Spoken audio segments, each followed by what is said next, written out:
what I'm gonna tell you. I'm gonna tell you what I'm gonna tell you. I'm gonna tell you what I'm gonna tell you. I'm gonna tell you what I'm gonna tell you. I'm gonna tell you what.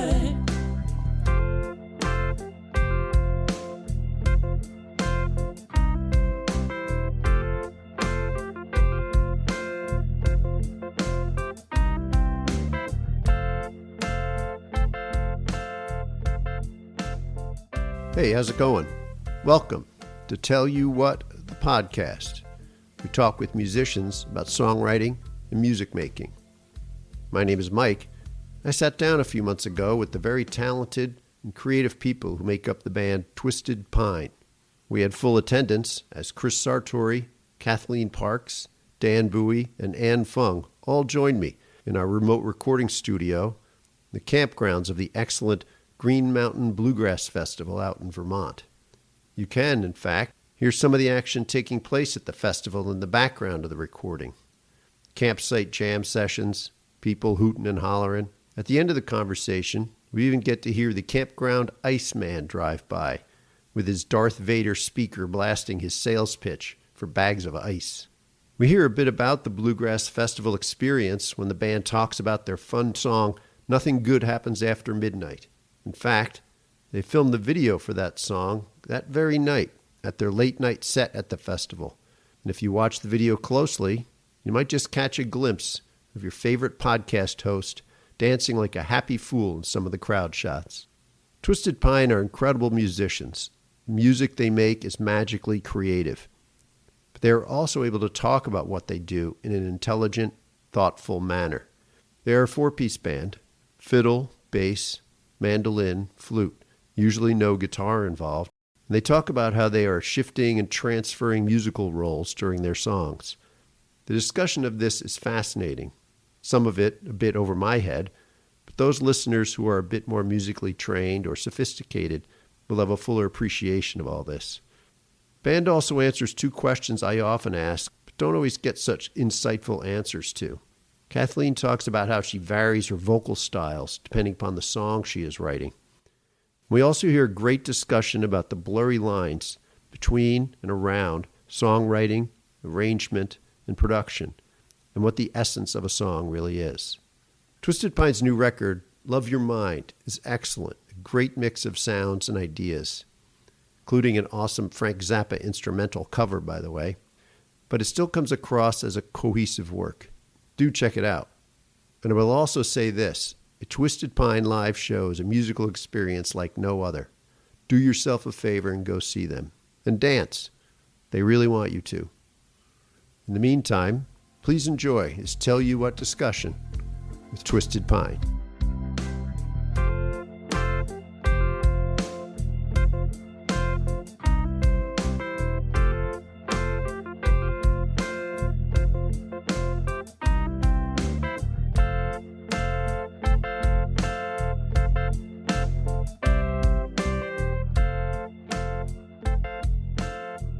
All right, Twisted Pine, welcome to Tell You What, the podcast. We are here together at the Green Mountain Bluegrass and Roost Festival in our mobile recording studio, the infamous Prowler. Yeah. How do you feel about the Prowler?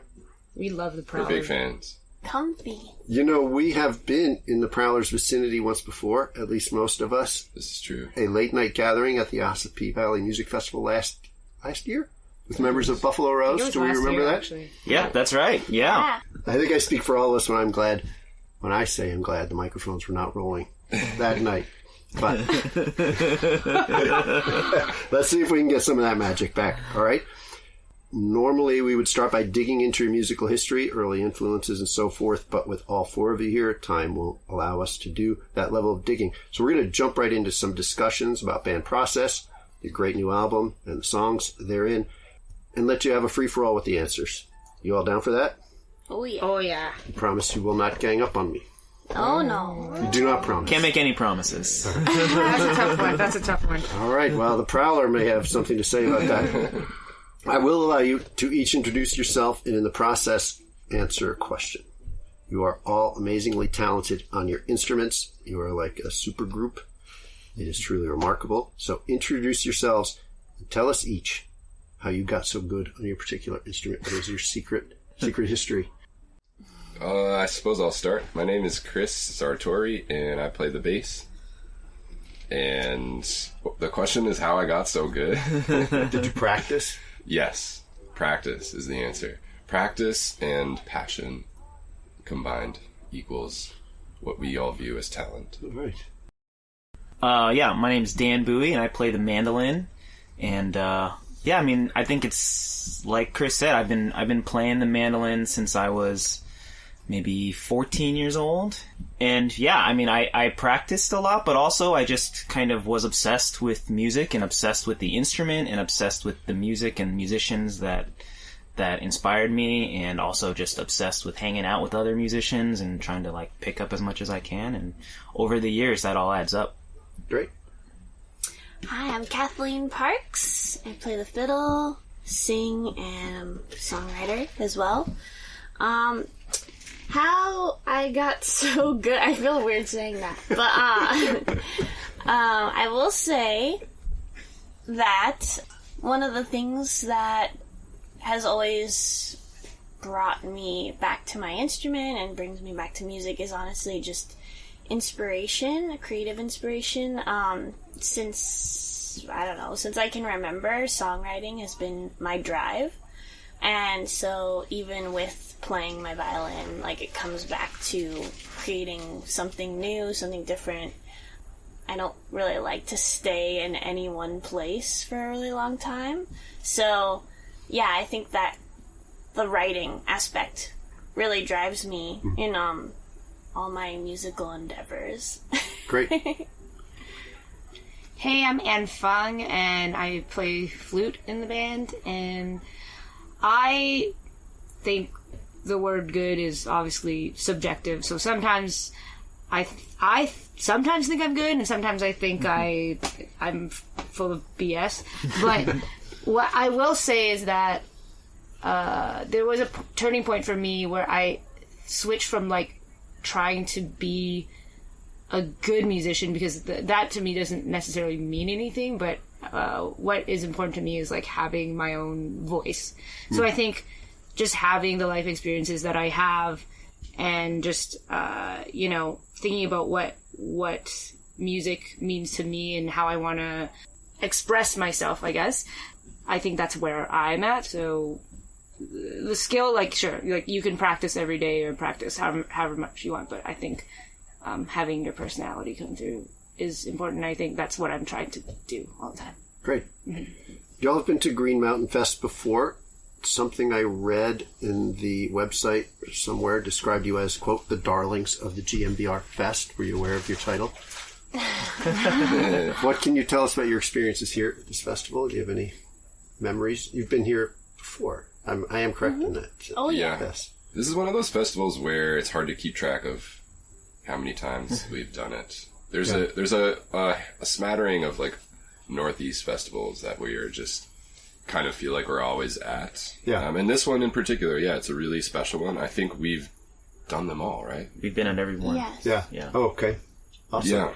And they've always been super supportive of us, and we just are friends with them, and every time we come we have there's some kind of magic that happens. Yeah. This might be a good time to bring up the song Nothing Good Happens After Midnight, right? Yeah. Mm-hmm. Talks about festival experiences. For our listeners who might not be familiar, talk about the late night scene at Bluegrass festivals and how this song captures that. So there's a lot of magic that happens at Bluegrass festivals and, music festivals in general, but with Bluegrass and just folk festivals, there's a lot of people bring their instruments. They come, they set up, they are here usually for the entirety of the weekend. With that, it invites a lot of good times and funny times and interesting behavior that maybe a normal citizen doesn't usually bring out in their day-to-day. Yeah. But at a Bluegrass festival, there's no rules here, so you can just live freely and... We're all citizens of Bluegrass, man. The free citizens of GMBR. Yeah, exactly. So and I think, like, we play the Lamplighter set, actually, I think... Which is the late night. Yes, the late night after midnight set. I think for us tonight we'll be playing at like 12:30. 12:30. So with that, there's like we play this really like raging set of some sort, and when you're done with that set, you're pretty amped up. Everybody in the crowd is like either ready to go to sleep, or now because of the energy that was created during that set, it's now feeding into the campsite. Yeah. And like people break out their instruments and then they start, drinking, smoking, doing whatever they want because it's fun. Mm-hmm. And everyone just starts raging tunes of some sort or breaking out songs they haven't played in a long time, and like it's a really, really nice way to connect. And so that song, Nothing Good Happens After Midnight, is like, it's very much the what's the hand that you're gonna draw this year at the festival. Like, what is your night? You never know what your night's gonna be. I mean, you could just like be like, oh wow, I'm really exhausted and I know I'll have a better set if I just get a good night's sleep. But you might have a better set if you like, meet someone new and like make some new friends and play some tunes you've never played before, and it like keeps the learning going, I have to say, when I first started going to bluegrass festivals, I would sit around playing my guitar with my friends and family in our very amateur style, and sometimes we'd hear music coming from other camps. I'd be like, wow, those guys are pretty good. I had no idea that it was the people we were seeing on stage who were all around us at these campfires all night long. I figured they were smart enough to go home and go to sleep. So that was an interesting realization, and made it that much more special to be here, knowing that it's a community of artists and audience hanging together, right? For sure. And a lot of times there are people that aren't on the stage that should be. Right. That you'll meet on the campsite, and you're like, holy cow, this person is amazing. Yeah. And I can't believe they can sing or play like that or write songs like that. Like, it's really cool. The people To be clear, no one's ever said that about me. Well, you don't know what people are saying behind me. Yeah, I'm sure it's been said. Yeah, I'm sure it's been said. I was going to also say, like, I'm pretty sure, like, for the entirety of my 20s, I didn't really sleep at any festival that I went to. Stayed up all night. I always stayed till the sun came up. Like, that was just so consistent through my 20s. Mm-hmm. Wow. I can't really say that now because I really enjoy sleep, but yeah, it's actually kind of funny. I feel like we're a band that we really value our rest. And it's funny to have this song coming out now because I think it's almost more of a reflection of like who you were. Yeah, a little bit, but it's, it still very much comes out here and there. It just depends on like what kind of road life we've been, journeying. Nothing good happens after midnight unless you're picking till dawn. And even then you lose time and sleep. You forget you gotta brush your teeth just to pick a country song. Well, I've been here at this Bluegrass festival since early this morning. I've been standing on my feet and begging in the sun. Now that moon, she is coming up from behind the tree line. And I guess it's time to hit the hay, saying my day is done. But all that late night good time's calling, even though my eyelids wanna hit the floor. And my inner voice says let's party. And the second wind growls, baby, it's time for more. Nothing good happens after midnight unless you're picking till dawn. Technical songwriting question, Kathleen. You went to Berkeley College of Music with the Damn Tall Buildings members. Do I have that? Yes. Correct? Mm-hmm. We had them on here.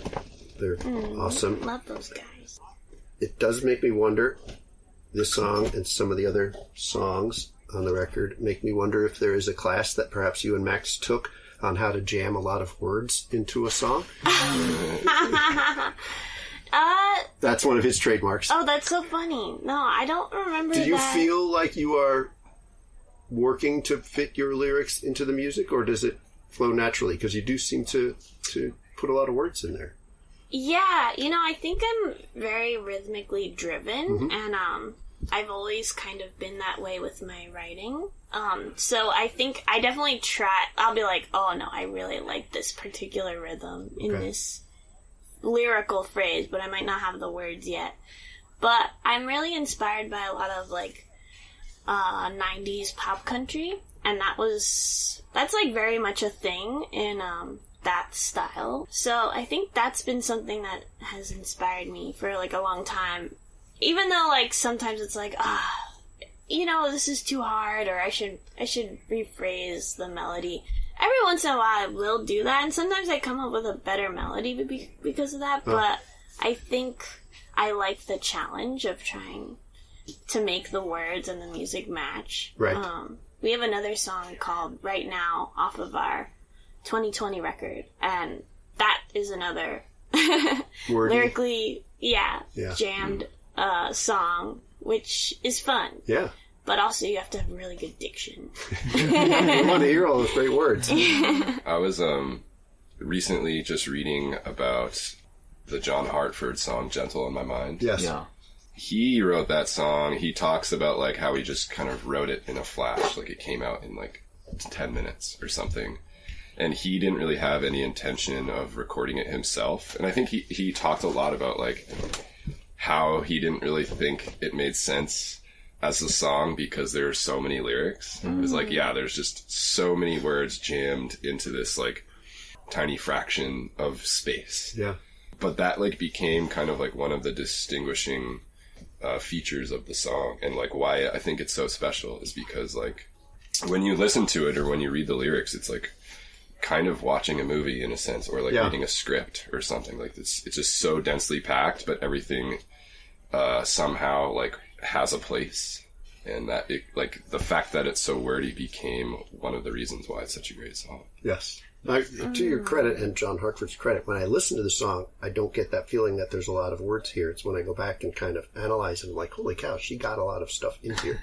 So it works very well, I guess is what I'm saying. Oh, thank you. Let's take a step back and talk about the way the band is put together and the way you play together, a unique collection of instruments, at least from my perspective. I'd like to hear about how maybe you work with your instruments in non-standard ways, given the lineup, the lack of the guitar being the most obvious way you depart from the norm. I'd like to start with Chris, if I could. Could you talk about what you do on the bass that might diverge from how you might play in a standard lineup? It seems like maybe you're taking up some of the space of the guitar, I'm no expert on these things. Yeah, I think that was early on one of the sort of fundamental things that we kind of have in common as musicians, and especially as instrumentalists, and also Kathleen as a vocalist, is just sort of a lack of being restrained in any kind of way. We are motivated by what we hear and our connection to our instruments, and just trying to even go back to what Anne was saying earlier about how she plays the flute, just trying to be yourself on your instrument, and not being held back by what maybe the rules might be, or even just rule is possibly a strong word, but standard convention on the instrument. I think we all eschew those conventions pretty naturally, just as that's the type of players we all are. And so on the bass specifically, that manifests in a way of my natural playing style tends to I don't know how I would even describe it, but it just I could call it busy. Maybe that's a word you could use, but really what it is just I'm playing the things that I hear. And I think on the bass specifically, there's a lot you can infer musically by just, ironing out a bass line or whatever. And with a bass line, there are a lot of different levels of the essence of the music that you can infer or bring to fruition. And so like there's the simplified version of the bass line, but then there are like these different layers that you can go up. And sometimes that like brings you into the middle of the neck, like into the more mid-rangey stuff. And it's the bass player's job to know when that's tasteful and when that's appropriate and when it's not. Yeah. Do I hear more melody lines from you than I might in this more standard? I think so, yeah. Like in this context, like it's sort of more connected to it's like more connected to the rest of the music than if you have like a traditional bluegrass band where you're like relegated to like roots and fifths. Right. But like, it's more than that. And we're playing like funk grooves and like pop grooves where like the difference of the kinds of fills you're playing or reaching up to that like major 10th or whatever like makes a difference in terms of how the music is received.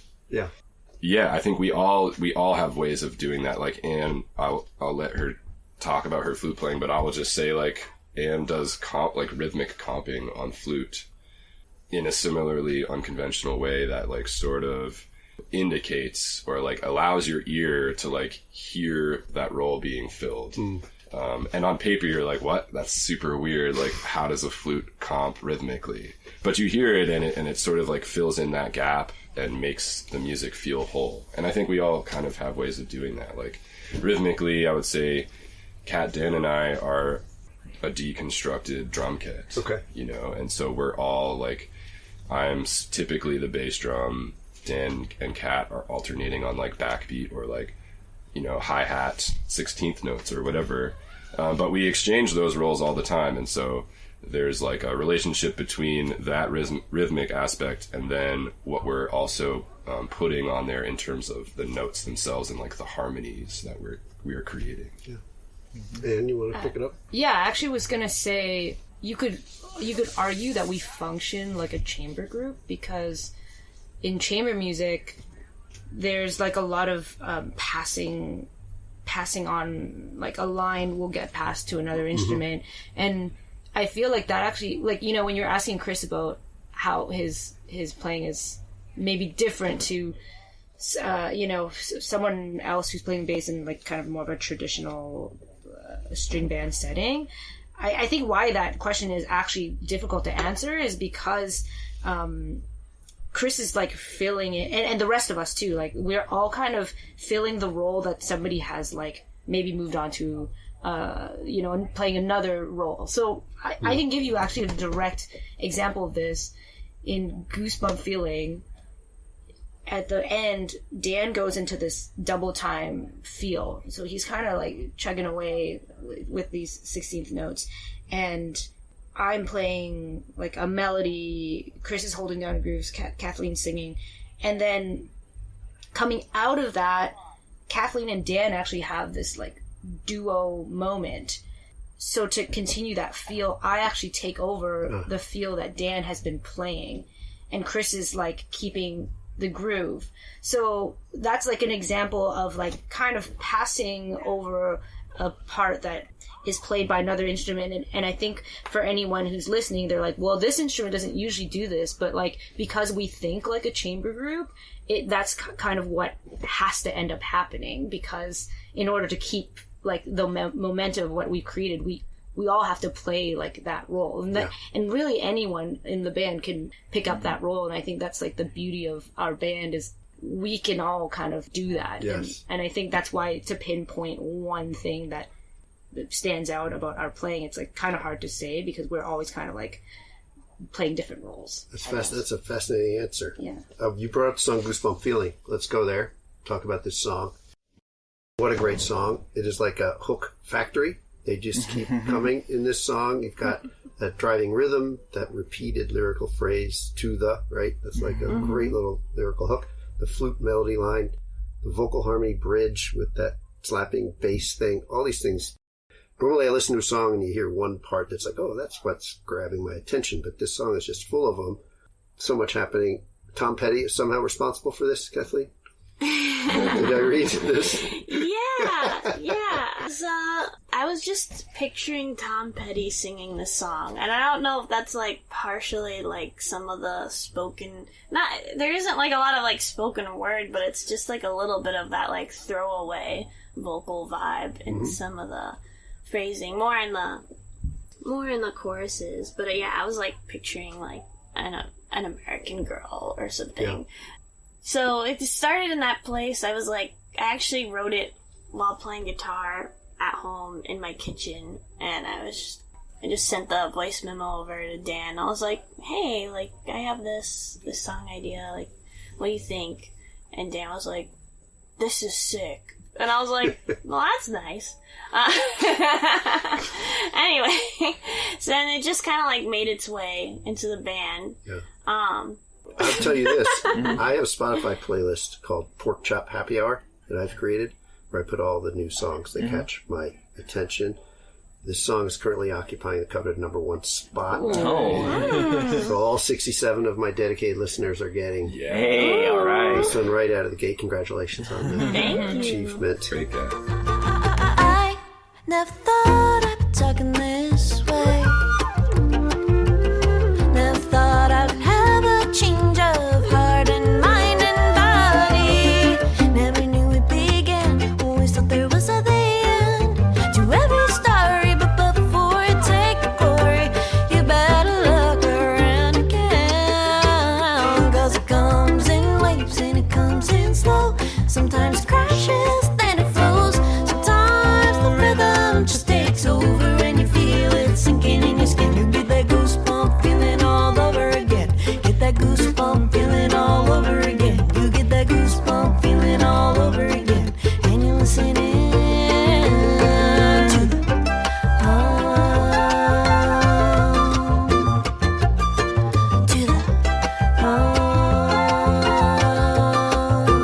calling like a big drum.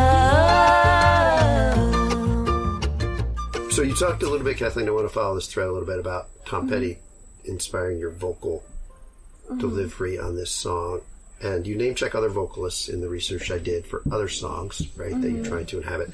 This is a question that I often ask artists about how they use their vocal talents differently for different songs. And to be honest, I don't often get satisfying answers. A lot of singers are not able to articulate how they change their vocal approach to different songs. But given that you now name check Tom Petty and other inspirations for different songs, can you talk about how you think about approaching a different song from the vocal style standpoint?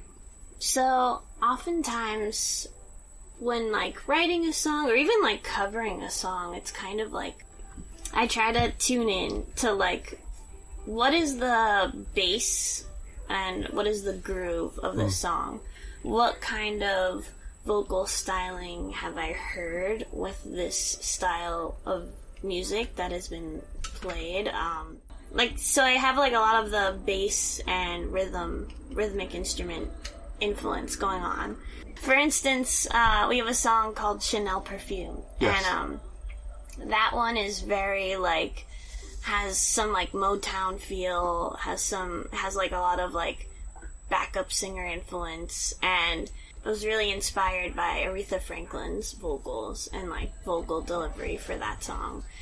So I guess the way I choose it is, it's based on just the genre that we're reaching towards, but also just like, what is the song saying? What vocalist do I naturally hear in my head singing this song? Because a lot of times when I write songs, I hear writers that I love singing the song. As you're writing it. As I'm writing Interesting. It.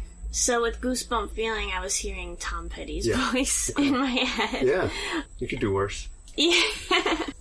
I try to let that singer speak through me in some ways. But I also try to be myself and find my own voice in that.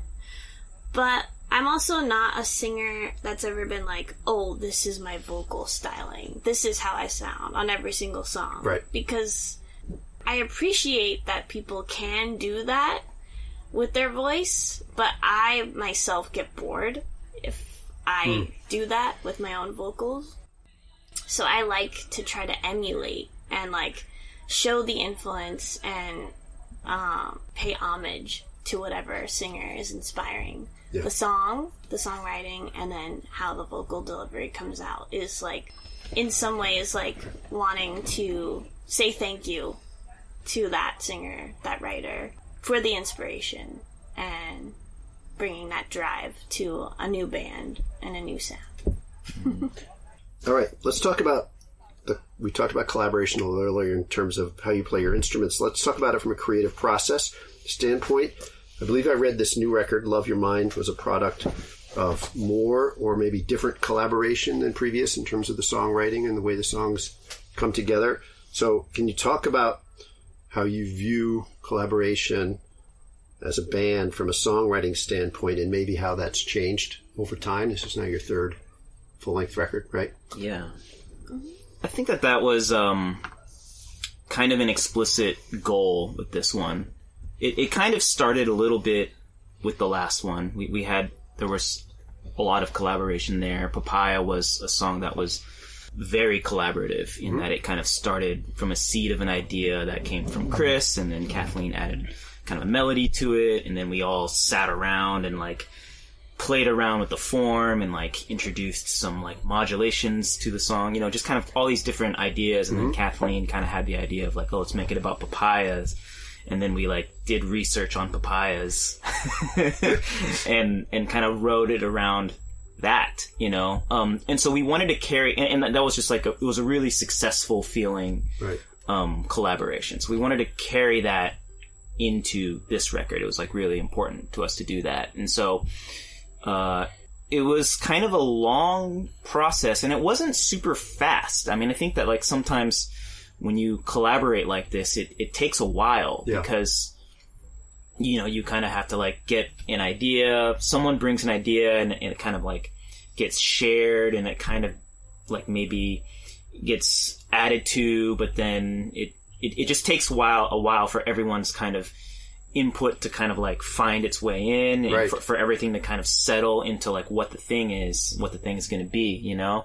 But like what we did with this one was we had a Google Drive folder, and we were like, this is going to be our song ideas folder.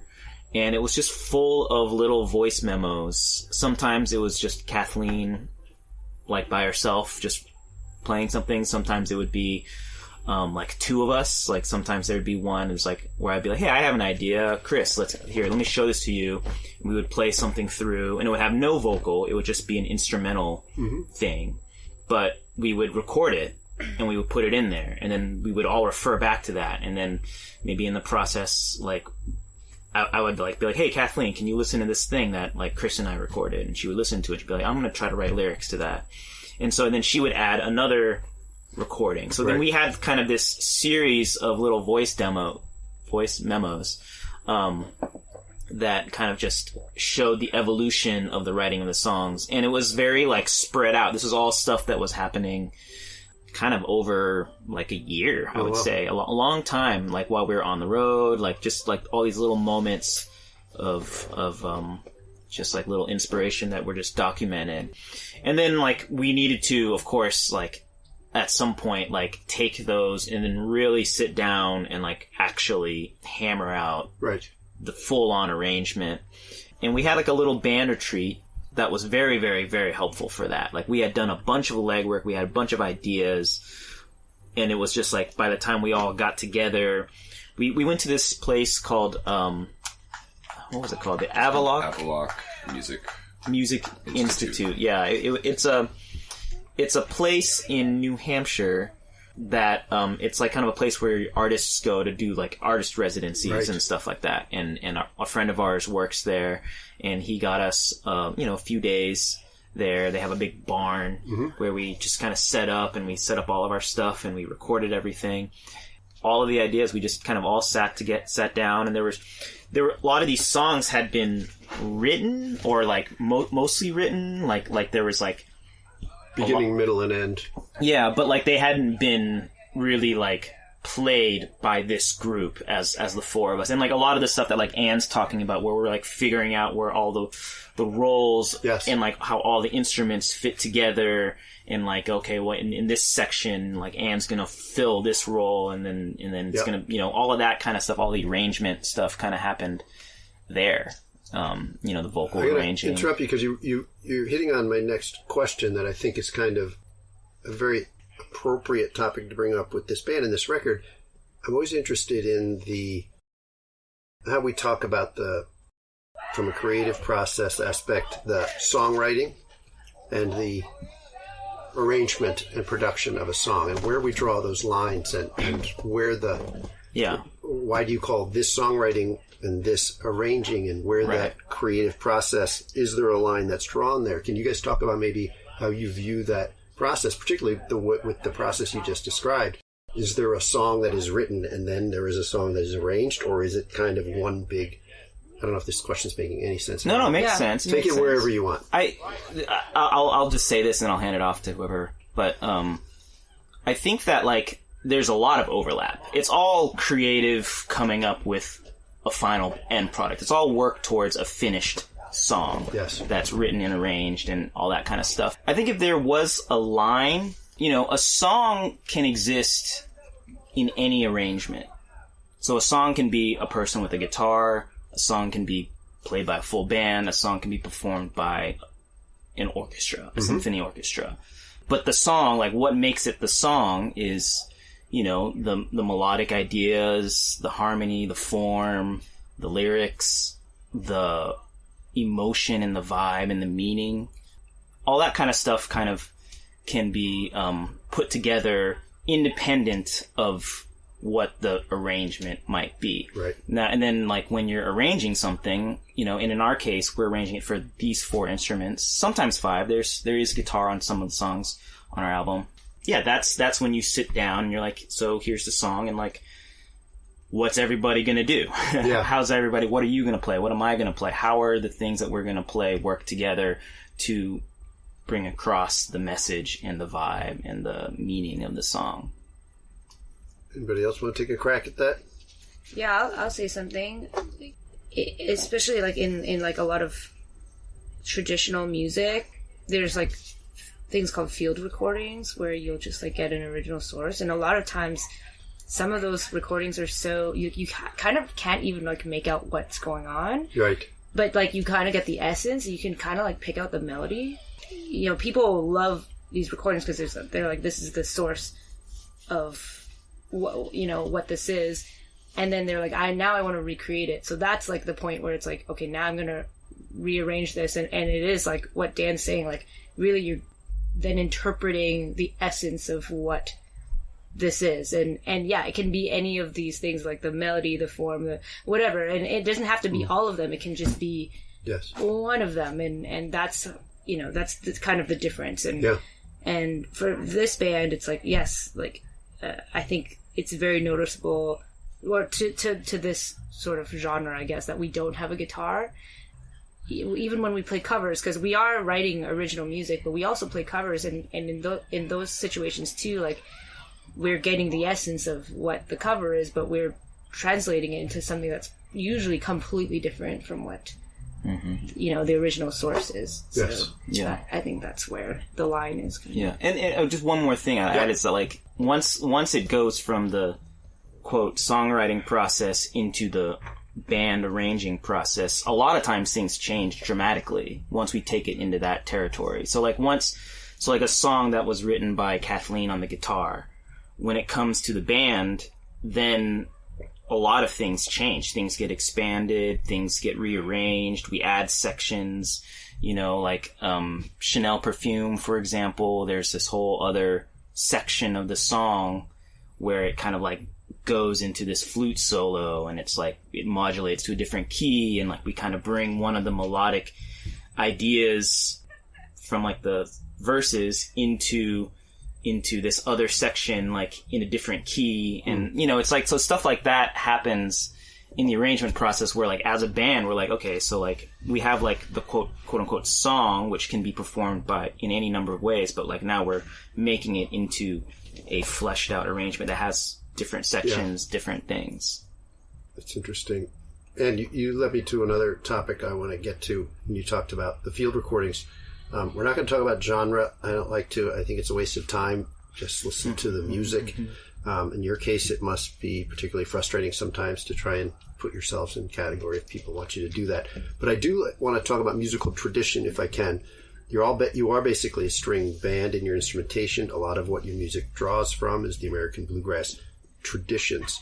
My usual question for artists playing in traditional forms is how they find their creative place within those traditions. In your case, the creativity is spilling out everywhere. That part is obvious. I want to kind of turn that question around and ask how you view yourselves as artists or as a band within that tradition. If you do so, do you feel you're part of a lineage? And how do you think about that? For me personally, I grew up studying classical music, which is very much like a tradition that, you know, people have opinions about, and you know, there's this certain way to go about it sometimes. I think there's this spectrum of musician, and on one end of the spectrum you kind of can be like a historian musician where you're really like emulating the style and preserving the style, and there's like people doing that. I think that's really important, just to have, I mean, it's basically like you're a historian, like you are preserving tradition, carrying it forward. Exactly. Yeah. And then on the other side of the spectrum you have kind of like boundary jumpers and creatives, and that's not to say that historians aren't creative. Like I think you can also be very creative within that realm, but you know, this other end of the spectrum being like you're kind of progressive, and I think it's important to understand the traditions that you are basically, you know, essentially we're like taking from a tradition. So it's really important to kind of understand the history and know where the roots are. But then I think it is also equally important to push music forward. And so on this spectrum, I think we do, you know, like this band used to be, well, before my time, this band was a bluegrass band. Right. And so it was on this end of like the traditional side, and like I think it's important to like understand that and study that. And at this point it's like, okay, now where are we at, and where do we want to go? And I think so this band has kind of gone towards the progressive side. So speaking for myself, like, yeah, I've played a lot of music that very like have like these roots. Like I played classical music, jazz, you know, and now I'm like this string band music, and I actually played like Irish and like Irish music as well. So like, you know, these traditions are like really important, I think, to understand and learn and know where you're coming from. But also like the sort of person I am, I really like to explore like new areas, and that's how throughout the years, like that's how music progresses anyway. Yes. So you kind of have to have both. I think it's important to have both. Let's talk about your record in general. Love Your Mind. It's an awesome record. I've had a chance to listen to it a few times. Produced by Dan Cardinal. Dan Cardinal has worked with the following artists we have had on this show: Darling Side, Western Den, Lula Wiles, David Wax Museum, Ballroom Thieves. There were probably others. Either he's really good or I have a particular thing for his sound, or both. But obviously he did a great job. If we can talk about the themes of the record as a whole, I'm getting a feeling like optimism from these songs, empowerment, moving on, facing up to things, finding joy. Am I in the ballpark here? Oh, yeah.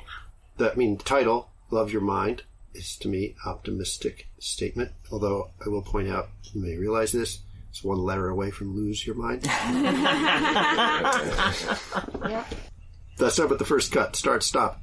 To me, it's kind of like the title cut. The Love Your Mind is not in that song, but it kind of expresses to me some of the things we were talking about.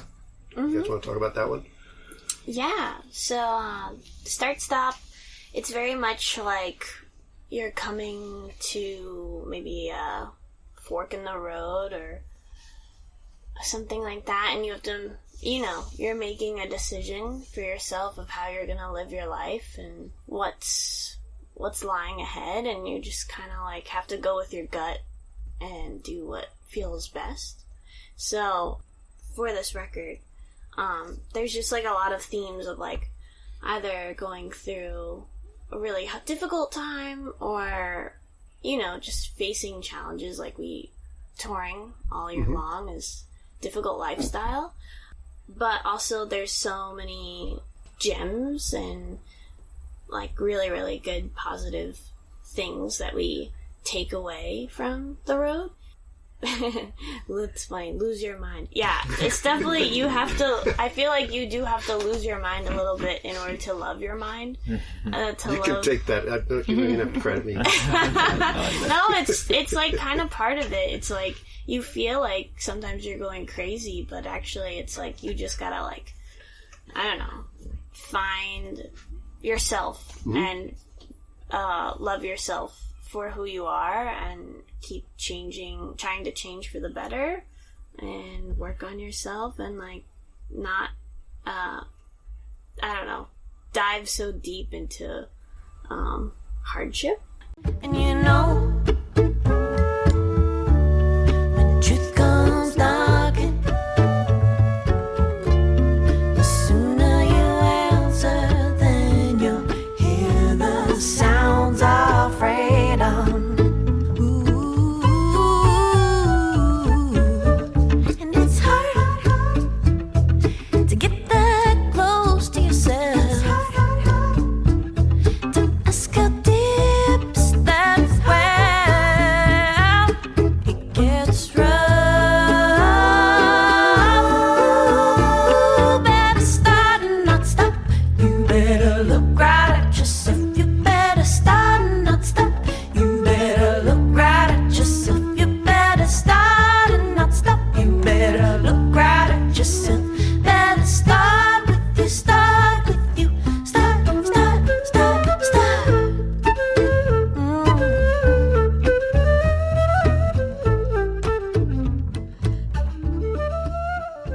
You all have been very patient.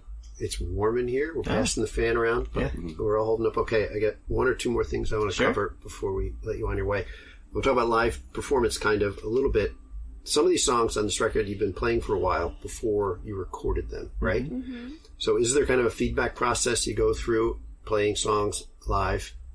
Do they change before you go into the studio as a result of having played them live? And can you maybe talk about how that might happen or what things might change and how you get a sense of what might need to change if that happens? That's always been kind of a feature of our band. Every song is kind of is an organic thing that like lives and breathes. And regardless of its stage of development, it's always subject to being built upon or reduced or tried in a different way. And so, yeah, that was definitely something that right now, our previous record, almost all of that was stuff we had been workshopping and playing. And especially because a lot of these like grooves that we are working on require a lot of finesse and detail. Like I think Papaya was a great example of a song that even before Ann joined, like Dan Cat and I had been playing that as a trio, just being like, will this work? Yeah. Like I remember the first time we played it. Actually, I think maybe one of the first times we played it was at Mountain Stage. Yeah. And it was terrifying because like it's so new and like the groove is like you can feel it. But like we worked that thing out for so long, just trying to get it to like feel good and trying to make it feel seamless and like we are presenting like a unified groove that you don't have to like work to feel. You know, but would there be a difference between, say, if you were fortunate enough to just be able to be in a practice space or studio for 6 months working on your songs versus playing them live? Are you getting a different aspect of what needs work from the live experience? Definitely. Yeah, there's so much intel that you can glean from an audience and also just from a room And it's sort of like, you know, you take the practice weights off, and it's a completely different feeling. Like you're putting yourself in a live situation, where you're feeling like the energy of your dynamic as a band on stage. The room itself is giving you energy, and then the people that are there are also contributing. So you're in this completely unique situation night to night. And so you can sort of like gather that data over the stretch of maybe a tour or something. And that's going to give you much more valuable and unique feedback than you would get of just like, oh, it's just the four of us in this room again, Yes. working in the same way, where this, like, the sound we're hearing is exactly the same, etc. And so like, yeah, so even from a sound perspective, like, and this happens with my bass playing all the time, where it's like, okay, this is a cool idea and it works on an acoustic bass, but now when I'm on a festival stage, like, this sort of passage doesn't read quite as well, because it's harder to mix. It's like gets muddy over the subs. And so I will personally take that feedback and try to incorporate that into playing something that just, in a general sense, like works a little bit better and influences the groove in a more efficient way. Yeah. And I think, so you can take that example and apply it to a macro scale. Like, that's kind of what we were doing night to night, being like, okay, how does this works for us musically, and this is our idea, but when we're in the field and we're trying to capture that same magic, like, how is it coming back to us night to night? And and sometimes it's enough times will happen where something will happen, or it'll just feel a little bit weird, where we're like, okay, let's like come back and revisit this and see if we can tweak it a little bit. Yeah. Okay, I have one more question related to the live performance. This might sound like a weird question, but it's something I think about. And a band like yours, I think, is well suited to answer it. Do you approach your shows differently, or how differently do you feel about them when it is a seated audience versus a standing audience? So it's interesting, right? We've been recently... Because you do both. Yeah, we do both. And we kind of... to go back to this question of like, you know, what tradition are you from and whatever, we kind of got our start as a band playing mostly to like seated folk bluegrass audiences. Right. They each have their own benefits, I would say, and we each have our own preferences, I think, as well. But generally speaking, like the past couple of years, we've been trying to make more of an effort to play in more standing room, like rock venues. And the needle that you have to thread is just basically like getting the sound to work in that situation too, because a lot of times it's a lot louder and you're working with like a rock sound guy, okay, who has a different approach. Yeah. The seated audiences are great because they're there to listen, right? And we really value that. Do you like people to dance at your shows, though? Totally. Yeah. Like, I think that, like, dancing is, like, kind of the biggest thing we're looking for these days, because there's just so much, like... That's the Iceman. Yep, Iceman. Yeah, like I was saying, like, we're just sensitive to energies of all kinds, and there's so much that we look to get from our audiences, and there's so much that we're doing musically that requires, like, oh, did you hear that? Like, here's what we're doing, here's like where we're taking this, that to get a give and take. Yeah, like the audience is totally a part of the experience. And so as much energy as people want to give us, like assuming that it's a listening, like thoughtful, respectful audience and not just like a bunch of drunk people, that's what we're looking for, really. And the best shows that we play are certainly the ones where people are engaged, like, with us physically. Right. Yeah. Yeah, I also say, like, so much of the music that we play now is so groove influenced, and so, like, we're dancing on the stage. Yeah. And, you know, we want to see that reflect in our audience. We want our audience to feel that with us, and when they do... you know, makes for more epic jams. Yes. I'm with you on that. So, I think we're about finished up. When this episode airs, it will be the future, which is weird. Your record will be out. Will you be touring on it? Should people be looking for you in the fall? Yeah, For sure. Oh yeah, Cities near them? For sure. yeah. Big tour. Big Yeah. tour. Big tour. A lot of Yeah. different cities. All those dates are I think are already up, Oh, okay. but Yeah. We're adding but new ones, but too. there will be new ones, and You gonna get all around the country? yeah. West Coast? Yep. We're working on West Coast right now. Yeah. So hopefully podcast listeners can. It'll be up by then. Yeah. Awesome. All right. Thank you so much, Twisted Pine, Dan, Ann, Kathleen, and Chris, for taking your valuable time to sit with me in this only slightly warm Prowler. Prowler. Go out there and be the darlings of this fest, as you are known, evidently. Everyone's out there waiting for you. I am going to take a long nap this afternoon. All right. That sounds Yeah. You awesome. know why I'm going to take a nap? I think I can. Come see us. So I can see you at 12:30 tonight. I will be dancing. Yeah. All right. That's awesome. All right. Thanks, guys. Thank you, Thanks, Mike. Mike. Thank you. I'm so glad the ice guy got in It there. does sound like fun. Yeah. I'm gonna tell you what, I'm gonna tell you, I'm gonna tell you what.